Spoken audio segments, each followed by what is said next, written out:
Ready to supercharge your profits and revolutionize your business in just 2 days? Then you need to be at the Power Profit Workshop. If you're struggling with profit margins, KPIs, or pricing strategies, then this workshop is designed just for you. And leading the charge is none other than the virtual CFO herself, Justin Deese. She brings the strategies, tools, and hands-on guidance to help you master KPI tracking, benchmark setting, and team accountability. But this isn't just another sit and listen event. We're rolling up our sleeves and getting real work done so that you leave with actual tools and strategies that you can implement immediately. Plus, I'm bringing in other industry experts to help you crush your goals. And because you're a loyal Freedom Blueprint podcast listener, you get a special discount. You're going to use code FREEDOM at checkout to save on your registration. Seats are limited, so don't wait. Go to powerprofitworkshop.com and grab your seat today. Let's make more money faster. See you at the Power Profit Workshop. That's powerprofitworkshop.com to get registered. Running a home service business is hard. So how is it that some people make it look so easy? Well, we'll tell you. This is the Freedom Blueprint Podcast. It's always good to hear the wins that successful contractors have. But have you ever thought that the best advice would be to hear about the speed bumps they encountered, the mistakes they've made along the way? We're going to talk about the good, the bad, and the ugly. We want you to be successful and avoid the mistakes others have made. Let's get this party started. Welcome to the Freedom Blueprint Podcast. Now your host, Justin Deese. Welcome back to another episode of Freedom Blueprint Podcast. And we have got Levi coming and hanging out with us today. Levi, what is up, my man? How's it going, Justin, man? Thanks for having me back on.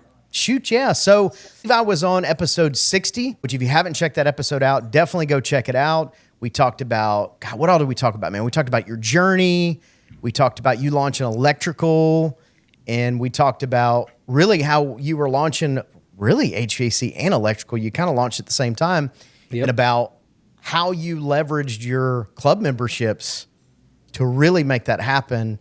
Before we dive into what we want to talk about today, though, give us an update on that.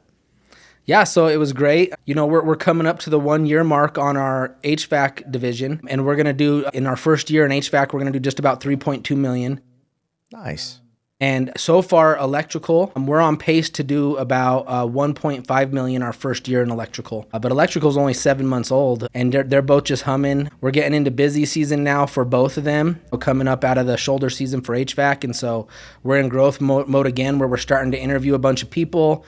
A lot of people coming in and out the door for interviews because we're hoping to add, 7 to 8 technicians over the summer. Man, that's fantastic. That's so great. And I think it's just a reminder of how important memberships are. They are so important. And it is really, it's your raving fans. That's where they live. That's where they hang out. And whatever you decide to do, if it's generators or, I don't know, a ski resort lesson, whatever it is, those people are going to be excited to work with you guys. Memberships are massive, right? Because regardless if you only have one trade, regardless of what you offer in your business, it's very important to try to figure out how to offer a membership, right? And that's something you taught me when we first started working together back 2017. It's vital. It's so vital for the value of your company to have a membership base. And so we really did put a lot of focus in it ever since then. And so, I remember talking to you back in the day, and I was evaluating a company I was thinking about acquiring, and the first thing you told me to ask them was, well, how many club members do they have? And I was like, I don't think they have a club membership. And you're like, well, they don't have any real loyal people then, right? They don't have anybody who you can go lean on. Yeah, I mean, that's the thing. A lot of times, even if you have a club, well, and depending on how you do it, it's also reoccurring revenue. But we could go down that rabbit hole, right? But we don't want to. I wanted you to come on here. I mean, I do. You know me. We can just rattle it off for the whole day. But the conversation I wanted you and I to have is around. There's a lot of shifts happening right now, and there's a lot of talks about the tariffs that are coming up, and there's coming out of shoulder season. Like there's so many things that are coming down the pipeline. But what I wanted to talk to Levi about was building your team for growth. Because there's so much that goes into that.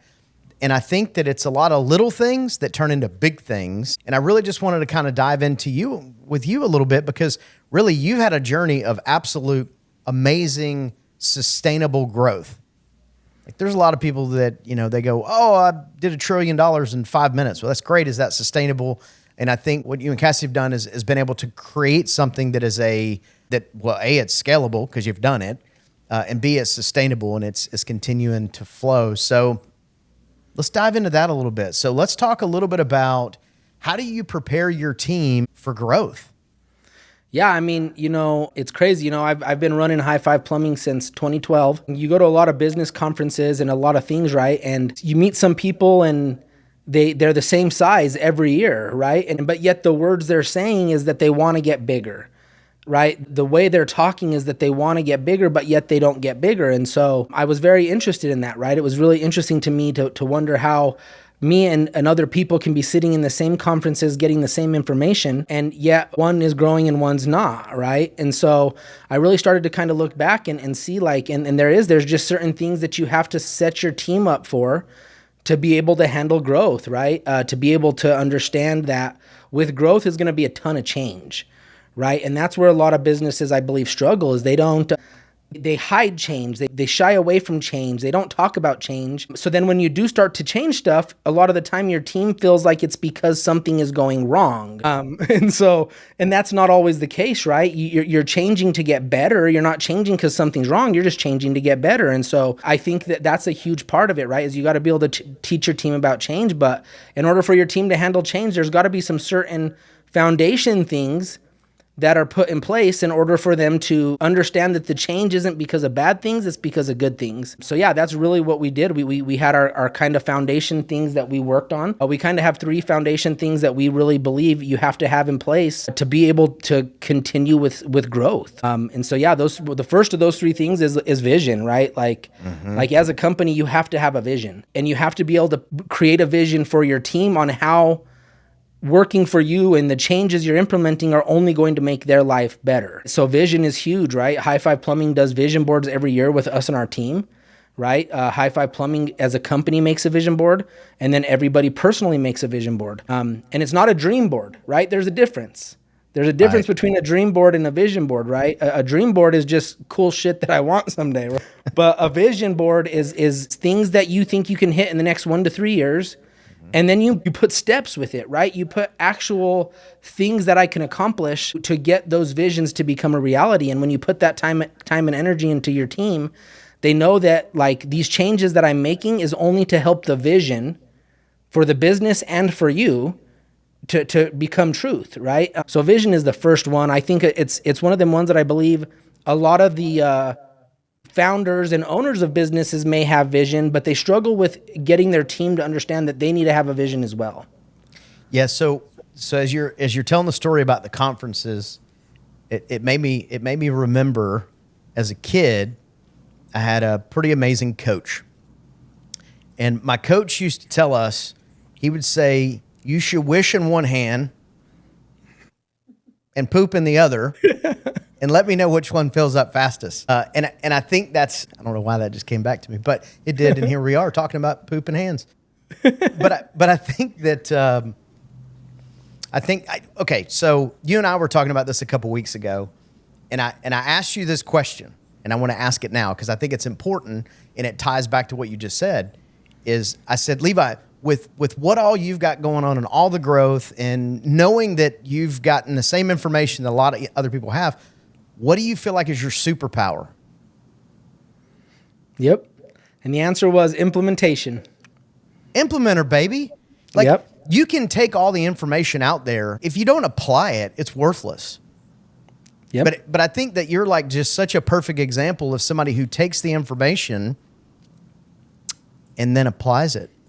And then from that, there's been massive growth from your business, which leads to massive growth in your personal life. There's so many good things to it. But I just wanted to tell that story because I think that that is your big superpower, is that you're not searching for a silver bullet.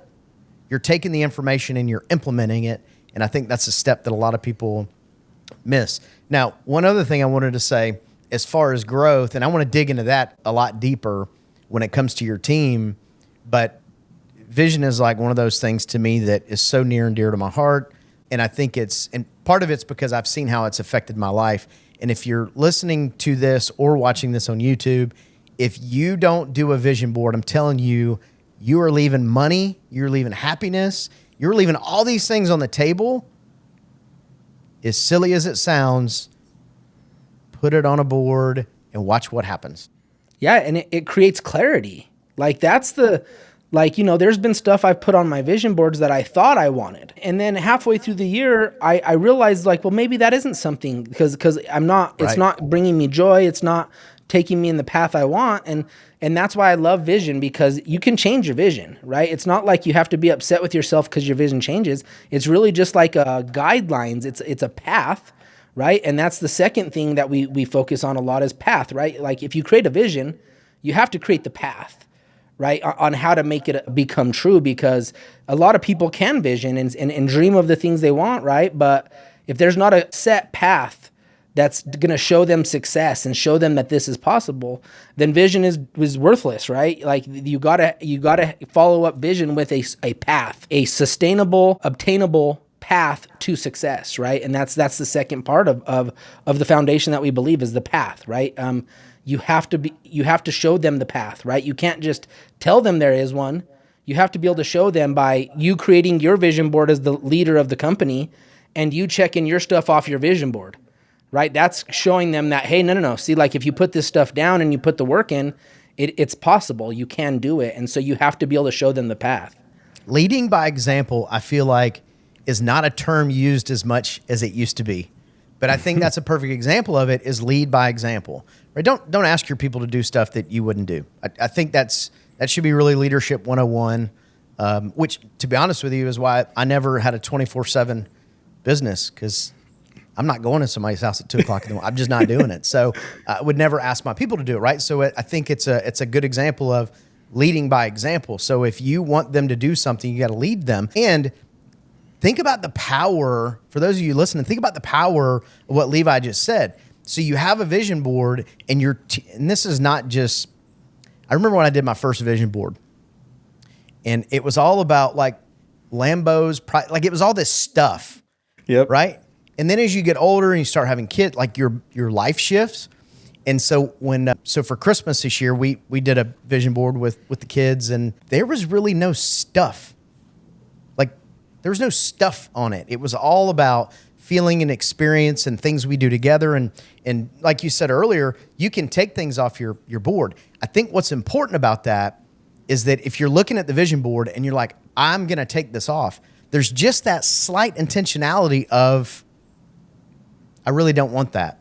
So now I have to take it off the board. As minor as it is, you're like, well, I'm just going to take this off. Now you're like, okay, yeah, I'm okay with not doing that. Or, you know what, I really thought I wanted to do that thing and I did it.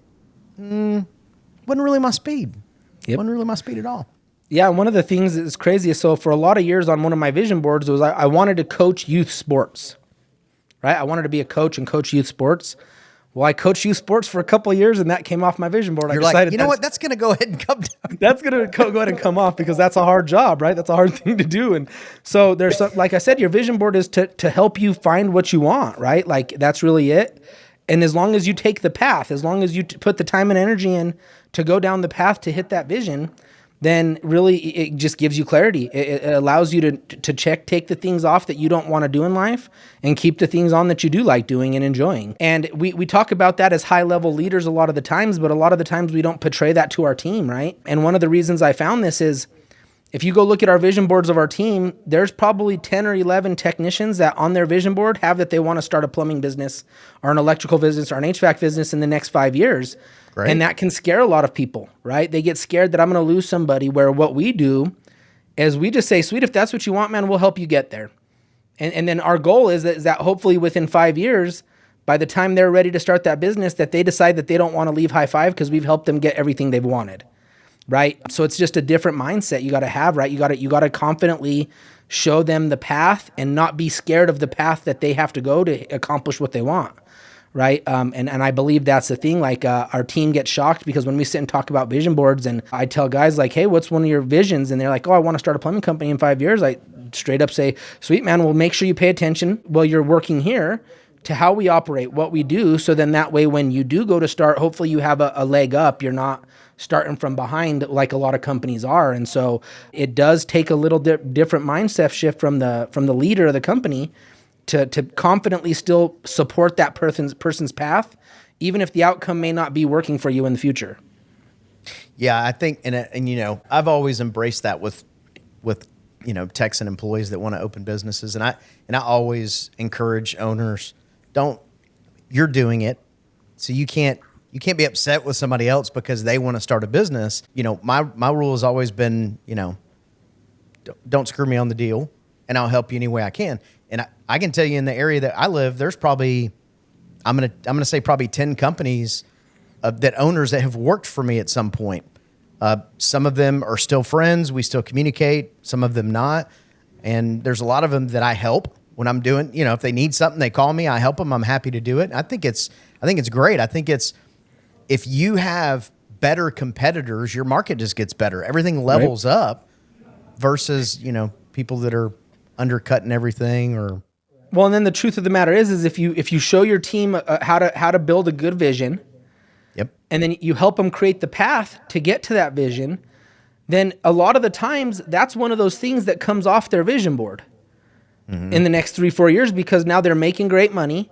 They're accomplishing all the things they want to accomplish and realize that maybe owning the business is not what I needed to do to accomplish these things. Right? You'd be shocked how many times after 2-3 years of being at High Five that comes off the vision board because it was something that maybe they thought they wanted, but now they're getting all the things that they wanted in life without having to have that business. And so it's just about empowering people to go after what they want, right? Like, don't try to restrict them. Don't be afraid to now, you know, train them because you're worried that they're going to go start another business. Like, you just got to still pour into them, right? And then that actually leads to the third thing that we have. So we have vision, right? We have path.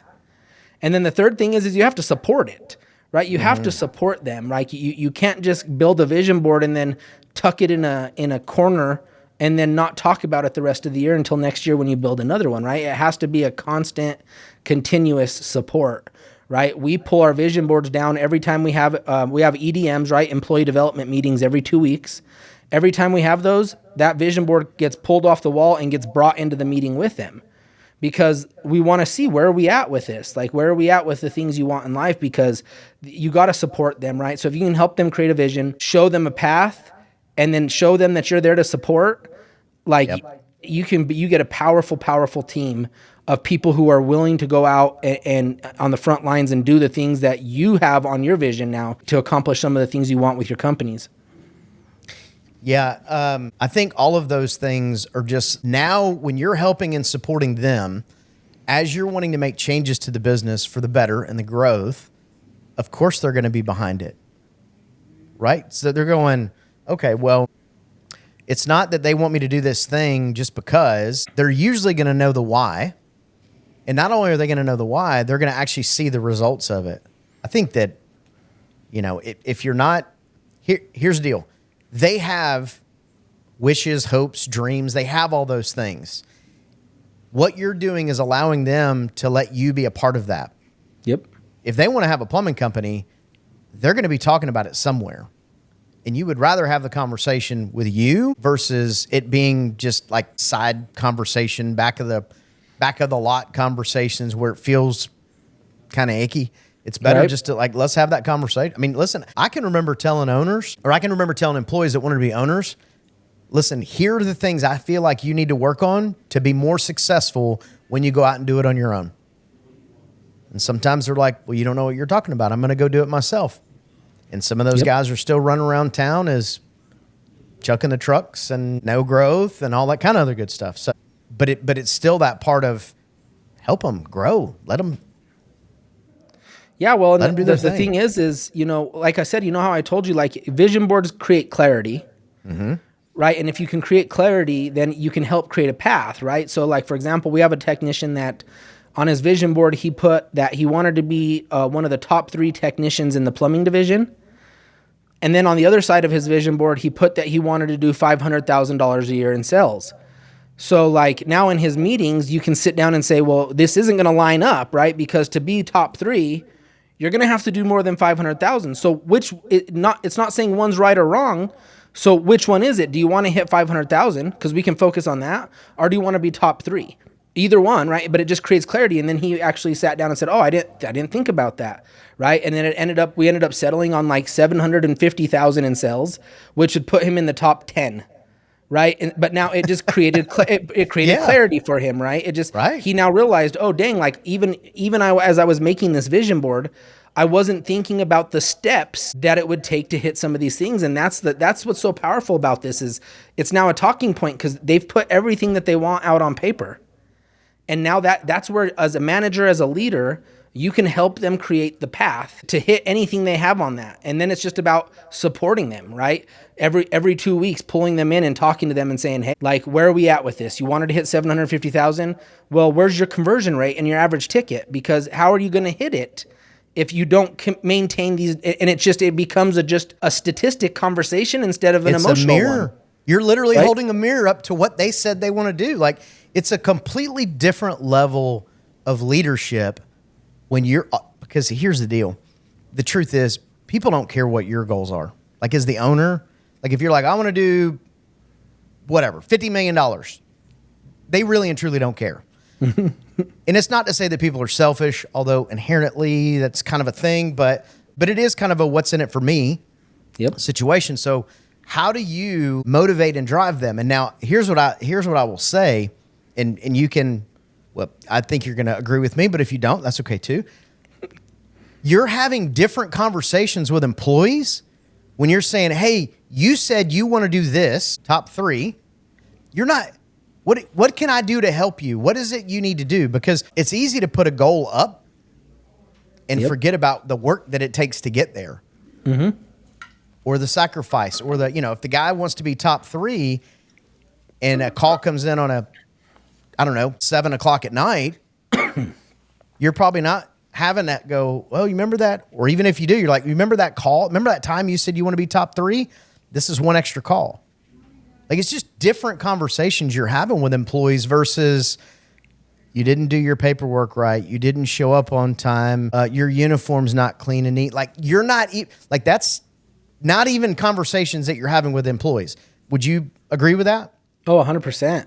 Like it makes it very much like it goes back to a lot, right? Like back when I worked with you and Kristen very closely as coaches, like that's why I got so into systems, right? And having a system to follow, because if there's a system, it eliminates gray area. Right? That's right. It's not subjective anymore.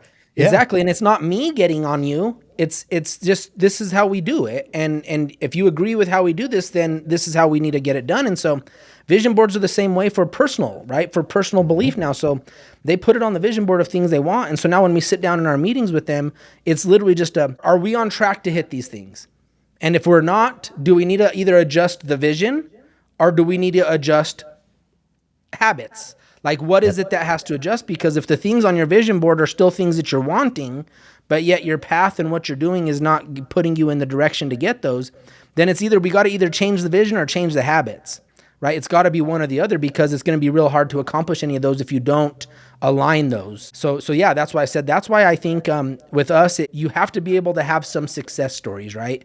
Yeah. If it's only me checking off the stuff on my vision board, then it's going to just look like I'm having the success, right? So you have to be able to help your team hit their success, right? We had a technician that last year, he wanted to buy a new Tesla on his vision board in January. And then in December, he sent me the receipt of his Carvana buying the exact Tesla he wanted.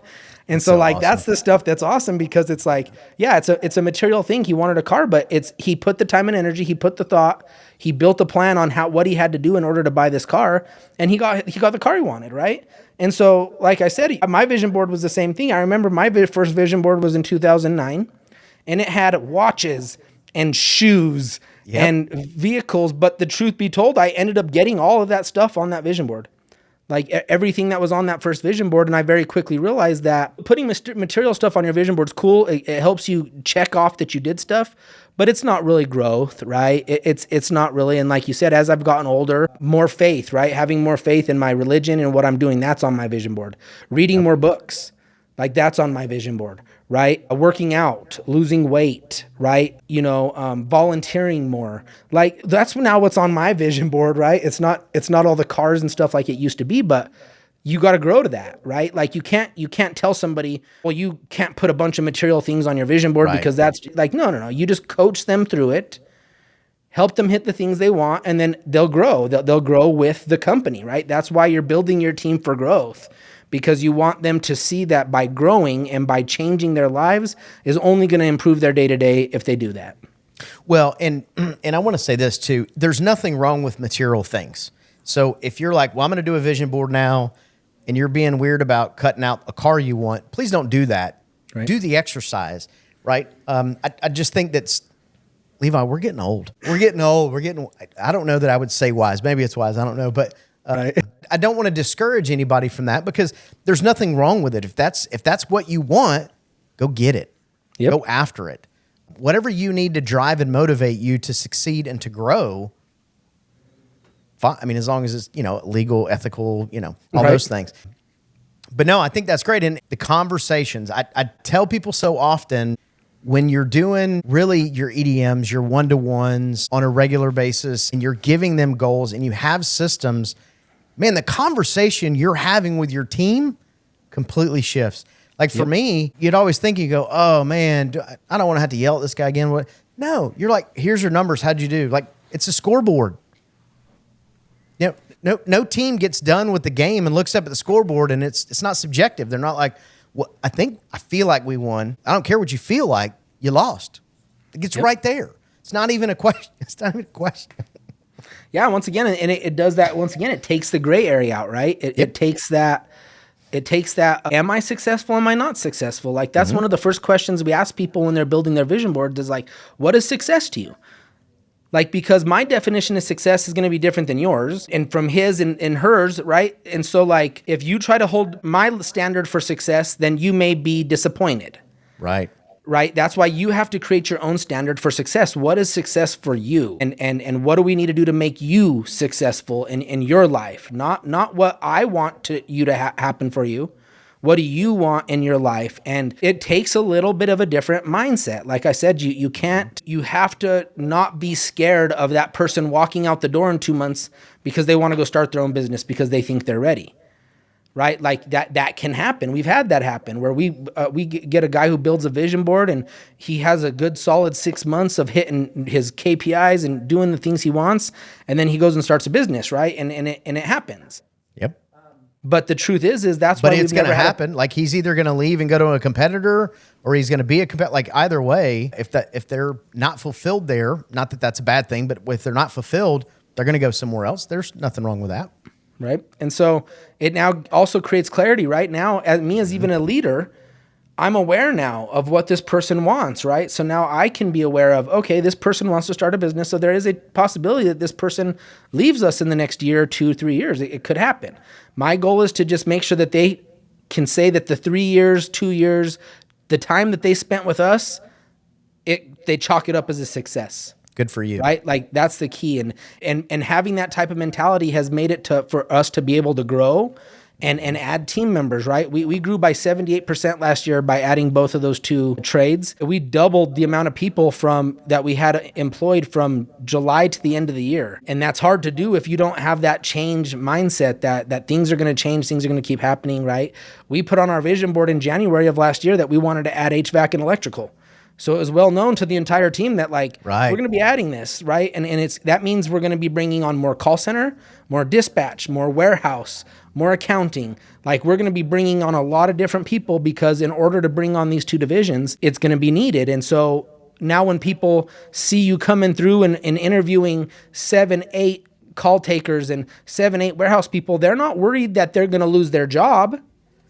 They just know that this was part of the plan, right? Because that's what I see a lot of the times is people are scared to interview because I don't want that person to think that they're going to lose their job. And you just got to paint the picture that in order to do what we want to do as a business, this is what we have to do. And that's why having a business vision is just as important as helping your team set their vision. Because if you help the team set their vision, but there's no vision for where your business is going, you're contradicting yourself, right? Like you can't tell them to have a vision, but yet your company doesn't have a vision. Well, and now, and what happens is now you have a culture where when they see these people coming in to interview, hopefully now that they're staying on the team, they see opportunity for themselves. That's not to say everybody wants to grow, but if somebody wants to grow and they're a technician and they want to be a service manager or whatever, as you grow, so do the opportunities in the company. I mean, there's more opportunities in larger companies than in smaller companies. So Yeah. I think all that's Yeah, it's such crazy. a Like great- actually a cool story. One of our, we've had a technician that's been with us for a couple years, and he had on his vision board, he wanted to be a manager. And he just kept going and working and working and working. And then eventually we got to the size to where we needed a plumbing install manager, right? We needed somebody who could manage our install team of our plumbers. Well, he was the perfect candidate, right? He was the most efficient installer we ever had. He was always hitting his billable hour efficiency. He was always hitting numbers, a low recall rate. And now because it was a vision he wanted, it made it to where he worked to get that position. And now he's our plumbing install manager, right? And so he is able to go check that off of his vision board that he wanted to be a manager in the trades. And so once again, it's just about that. It's about you're going to find the people that do want to grow. And then when you find out that, hey, this guy wants to become a manager, you can start to see if he has the traits that you are going to require to be a manager, because now you can start to hold him accountable in your bi-weekly meetings. Once again, I'm not saying you have to have individual meetings, right? That is quite a commitment. To do a meeting every 2 weeks with your employees, you have to be committed. And that's what we say with our if you're not going to be committed to doing it every 2 weeks, then schedule it once a month to start. Like don't, yeah, but just do it. Yeah. If you overcommit and then you keep rescheduling those meetings, it completely just destroys the entire process of doing it. If you just keep rescheduling those employee meetings, right? And so we're very much adamant about like don't put it on the schedule if you're not going to be sitting down with that person and actually going through that meeting, because if you reschedule, if you move them, if it's not something that's like can't be missed, it's set in the schedule. Then it does the opposite. They start to think that maybe this vision thing and getting support and the path that they're creating is not truthful, right? Man, that's good stuff.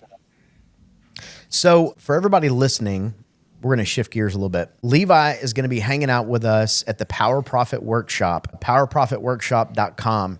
And a lot of these are the conversations that we're going to be having during this workshop. And this is not going to be I don't know, how do you say it? A talking at you kind of event. This is going to be let's roll up our sleeves. Let's talk about how to create vision for your business. Let's talk about how to get your team members on board. I mean, again, there's a huge shift that happens in your team when you go from, hey, Billy, you're late once again. Hey, Billy, you're not in uniform once again, to the guy who's like, here's my vision. I want to be in a leadership role. And now he's in a leadership role. He's not leaving for $1. Right.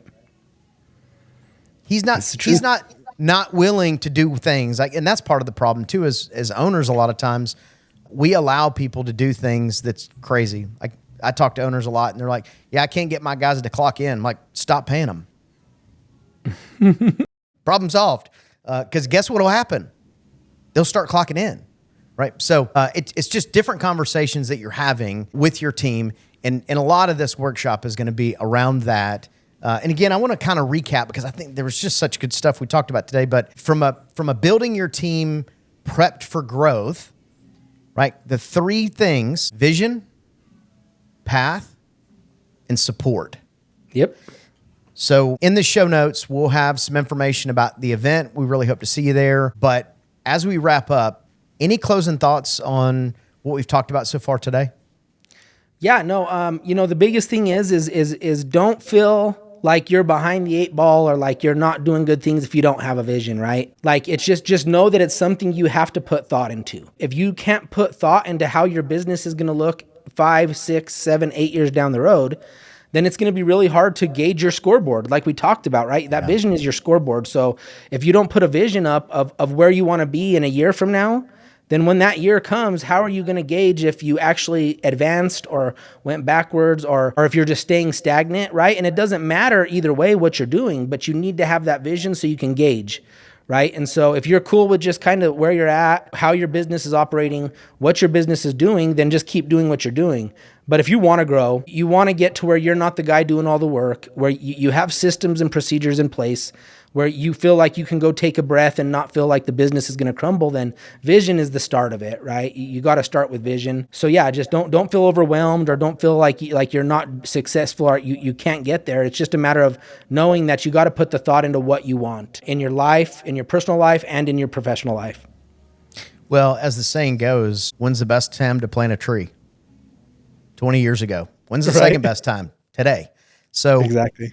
I don't think vision is a natural, us as business owners is not natural. I know when I first started writing my first one, I was so wrapped in the day to day, I couldn't even tell you what I wanted tomorrow to look like. So it is a learned trait. It is not something that most of us inherently are just born and we're like, oh my gosh, let me tell you about my vision and let me paint you this picture. Like most of us don't have that ability. So go easy on yourself if you're having a hard time with that, and just know that this workshop, that's what this is designed for, is going to be to move the needle when it comes to that. And then once you've moved the needle, how do you get your team to be ready to get to the next level? So Levi, amazing having you on yet again.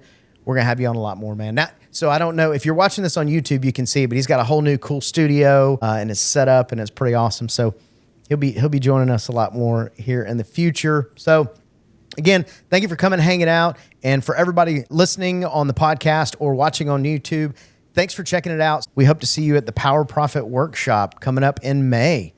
Thanks, guys. You've been listening to the Freedom Blueprint Podcast. Information is useless if not applied. So take what you've learned and go and implement it. We hope you've enjoyed the show. If you did, make sure to like, rate, and review. We'll be back soon. But in the meantime, find us on social media at Freedom Blueprint for Home Services and hit the website at www.freedomblueprintpodcast.com. See you next time.